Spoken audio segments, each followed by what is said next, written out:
السلام علیکم۔ آج ہم سورہ بقرہ کی آیات 40 سے 44 کا ایک تفصیلی جائزہ لے رہے ہیں۔ یہ وہ آیات ہیں جہاں اللہ تعالیٰ نے براہ راست بنی اسرائیل سے خطاب فرمایا ہے۔ ہمارے پاس جو مواد ہے وہ ان آیات کی مختلف تفاسیر پر مبنی ہے، اور کوشش یہی ہوگی کہ سمجھیں کہ ان آیات میں اصل پیغام کیا ہے، کیا رہنمائی مل رہی ہے۔ وعلیکم السلام۔ جی بالکل، یہ آیات دیکھیں ایک خاص تاریخی اور مذہبی پس منظر رکھتی ہیں۔ ان میں اللہ تعالیٰ بنی اسرائیل کو ان کی ذمہ داریاں یاد دلا رہے ہیں، وہ نعمتیں جو ان پر کی گئیں اور وہ عہد و پیمان جو ان سے لیا گیا۔ تو ہم انشاءاللہ کوشش کریں گی کہ ان ہدایات کو اور ان کی اہمیت کو سمجھیں، جیسا کہ مفسرین نے بیان کیا ہے۔ ٹھیک ہے، تو آئیے آیت 40 سے شروع کرتے ہیں۔ یا بنی اسرائیل اذکروا نعمتی التی انعمت علیکم، یعنی اے بنی اسرائیل میری وہ نعمت یاد کرو جو میں نے تم پر کی۔ یہ تو بہت ہی براہ راست خطاب ہے۔ میرا پہلا سوال یہ ہے کہ صرف نعمتوں کو یاد کرنے پر اتنا زور کیوں دیا جا رہا ہے؟ کیا مطلب صرف ایک لسٹ یاد کر لیں؟ یہ بہت اچھا سوال ہے۔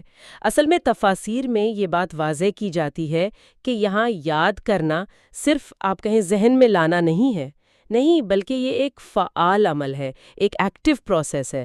مقصد یہ ہے کہ شکر گزاری پیدا ہو اور پھر مستقبل میں عمل کے لیے تحریک ملے۔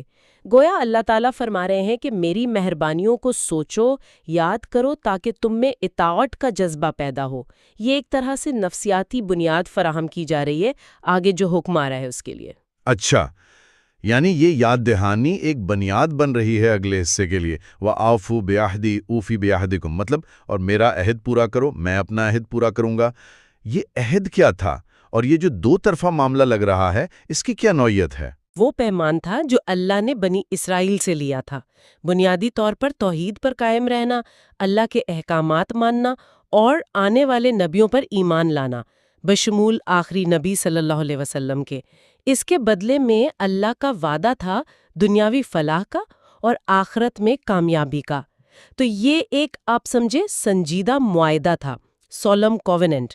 اور آیت کا جو آخری حصہ ہے وَإِيَّايَ فَارْهَبُونَ، اور صرف مجھی سے ڈرو، یہ اس عہد کی بنیاد واضح کر رہا ہے کہ تمام اعمال کا مرکز، ان کا محور صرف اللہ کا خوف ہو، اس کی رضا ہو، کسی اور کا ڈر یا لالچ نہیں۔ خالص توحید کا مطالبہ۔ بالکل، خالص توحید۔ تو گویا نعمت کی یاد دہانی،